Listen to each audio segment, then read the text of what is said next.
Shalom à tous, bienvenue au cours 16 de l'école biblique d'alliance théologique d'éthique du mariage en Christ et d'autonomie.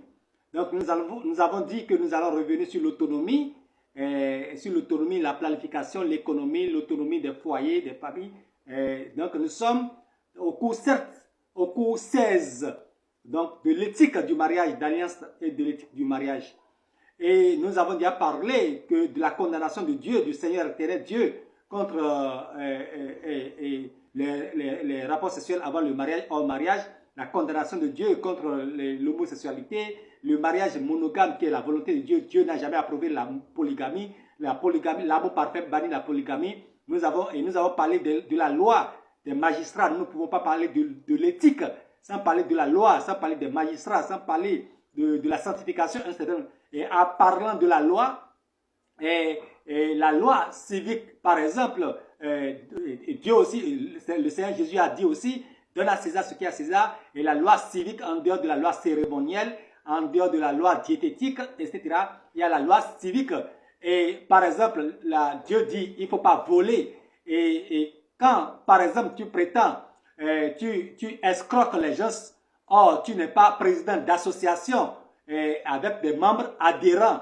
Et quand tu, par exemple, Dieu condamne et la loi aussi condamne quand tu escroques les gens, les étudiants, les élèves, et or tu n'es pas président, tu n'as pas un institut d'éducation sociale, d'éthique, d'éducation sociale ou bien de formation séculière et théologique, ou bien tu n'es pas dirigeant d'école, tu n'es pas dirigeant d'université de théologie, de recherche, tu n'es pas journaliste, tu n'es pas président d'association et tu escroques les adhérents, tu escroques, tu n'as pas un institut de formation d'éducation sociale et tu escroques les apprenants, etc. Dieu condamne ça, la loi de Dieu condamne ça, la loi civique aussi condamne ça. Quand tu n'es pas président de parti politique et tu escroques, tu n'es pas dirigeant de parti politique, tu escroques les adhésions, la loi condamne ça, Dieu aussi condamne ça. Quand tu n'es pas président de confédération comme moi, président de parti politique, président d'association, président d'institut social comme moi, d'éthique et d'éducation sociale, de formation séculaire polyvalente comme moi, là, la loi te condamne.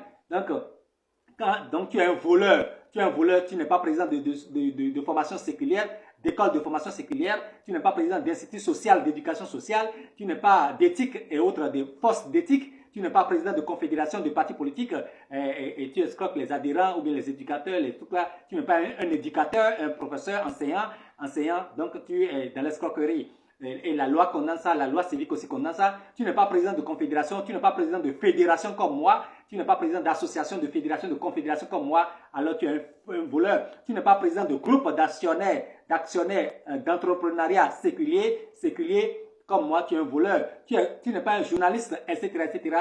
Tu n'es pas un anticorruption, tu n'es pas président d'institut anticorruption. Alors, tu fais donc, la loi te condamne quand tu te mets au travers des choses pour lesquelles tu n'es pas véritablement formateur, tu n'es pas véritablement journaliste inspecteur, tu n'es pas véritablement journaliste et entrepreneur, président de groupe d'entreprises séculières, d'actionnaires, etc., etc., etc. Donc voilà, nous allons revenir sur l'autonomie, l'intégrité, l'éthique et autres. Donc je suis président de confédération, président fondateur, recteur Afrique, d'Université de théologie et d'IA de l'Union des collèges.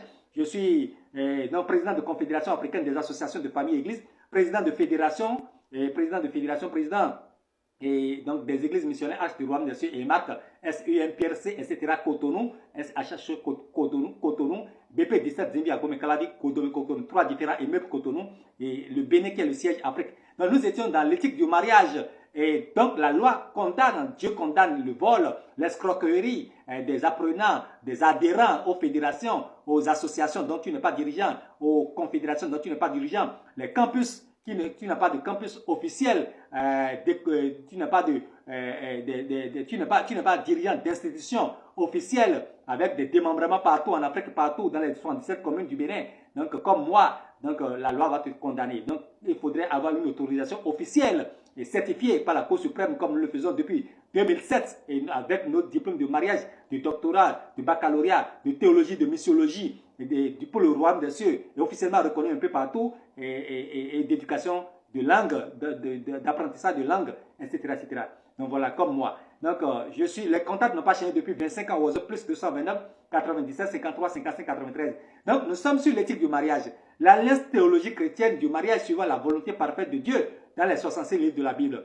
Et avant de continuer dans ce cours, répondons d'abord à quelques questions précédemment posées par des étudiants diplômés chez nous partout en Afrique, dont au Bénin, ici qui est le siège du rectorat africain et de la Confédération de Fédération de l'Union des associations et des églises. Donc une des questions est, rappelons que tous les hommes descendants d'Adam, même les musulmans, si Adam et Ève avaient été mariés, quel est l'aspect cérémoniel initiatique que doivent suivre les descendants pour le mariage?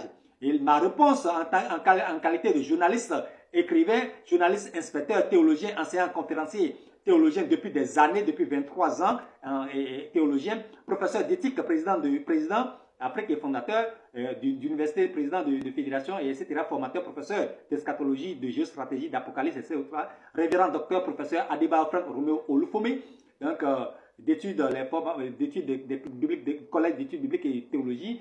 Donc voilà, et de fédération. Attention, la Bible n'a pas parlé de cérémonial initiatique de mariage entre Adam et Ève. Mais la Bible nous dit qu'Adam connut Ève. Malgré que la Bible n'a pas parlé de cérémonial initiatique, on en ressort un cérémonial dans les coulisses d'avant qu'Adam ne connaisse Ève. Étonnant, il faut avoir le Saint-Esprit de Melchizedek, Christ l'éternel Dieu, pour comprendre cela, comprendre la parole de Dieu. Nous voyons tous 3 cérémoniels de mariage dans notre ère et qui étaient concernés dans notre ère. Nous avons l'étape de la dot, c'est-à-dire mariage entre les familles. L'étape de la dot, c'est-à-dire d'abord la connaissance des parents entre les familles. La dot qui est le mariage entre les familles du marié, de la femme et de l'homme. Et le mariage maintenant civil auprès de l'État dans lequel vous êtes. Il y a la bénédiction nuptiale devant Dieu. Donc, voyez-vous, premièrement, l'Éternel cria à Ève et l'amena vers Adam. C'est donc lui, Dieu, qui les a mis ensemble et les bénit en sa présence. Donc, l'Éternel Dieu cria premièrement, l'Éternel cria Ève et l'amena vers Adam. C'est donc Dieu, l'institut, qui est le propriétaire, le fondateur de l'institution du mariage. C'est lui qui a mis Adam et Ève ensemble et les a bénis en sa présence. Donc le mariage est important devant Dieu. Et les autres aussi, donc elle les a bénis en sa présence. Donc ce cérémoniel qui est Dieu a remis Ève à Adam et les a bénis en sa présence est déjà un cérémoniel de mariage que Dieu a fait dans sa première, quand il a fondé l'institution du mariage. Ce qui vient à dire qu'Adam et Ève ont eu à faire la bénédiction nuptiale, c'est-à-dire le mariage devant Dieu. Aujourd'hui, le Seigneur Jésus-Christ est présent lorsque nous sommes réunis autour de sa parole, la Bible Emmanuel, en son nom, Matthieu 18, 19 à 20. Alors, quand on fait la bénédiction nuptiale, le Seigneur est là à travers sa parole, à travers ses anges, à travers son esprit, etc. Deuxièmement, Adam veut dire premier homme, ce qui veut dire qu'il n'y avait pas de parents, alors que la dot est en fait l'achat de sang de la femme avec l'accord des parents des deux familles, des mariages entre les familles. Donc c'est Dieu qui constitue encore les parents de Adam et Ève.